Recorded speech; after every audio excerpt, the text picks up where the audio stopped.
शोभयमान पावनाग्निपङ्कजम् ज्ञानयज्ञसूत्रमिन्दुशेखरम् कृपाकरम् नारदादियोगिवृन्दवन्दितम् दिगम्बरम् काशिकापुरादिनाथकालभैरवम् भजे भानुकोटिभास्वरम् भवाब्धितारकम् परम् नीलकण्ठवीक्षितार्थदायकम् त्रिलोचनम् कालकालमम्बुजाक्षमक्षशूलमक्षरम् काशिकापुरादिनाथकालभैरवम् भजे मूलटङ्कपाशदण्डपाणिमादिकारणम् रामकायमादिदेवमक्षरम् निरामयम् भीमविक्रमम् प्रभुम् विचित्रताण्डवप्रियम् काशिकापुरादिनाथकालभैरवम् भजे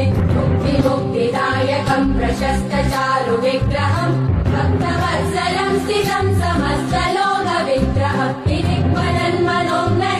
किङ्किणीरसत्कटिम् काशिकापुरादिनाथकालभैरवम् भजे धर्मसेतुपालकम् त्वधर्ममार्गनाशकम् धर्मपाशमोचकम् सुशर्मदायकम् विभुम् स्वर्णवर्णशेषपाशशोभिताङ्गमण्डलम् काशिकापुरादिनाथकालभैरवम् भजे रत्नपादुकाप्रभाविरामपादयुग्मकम् नित्यमद्वितीयमिष्टदैवतम् निरञ्जनम् मृत्युदर्पणाशनम् करालकम् समोक्षणम् काशिकापुरादिनाथकालभैरवम् भजे अट्टहासभिन्नपद्मचाण्डकोशसन्तति वृष्टिपातल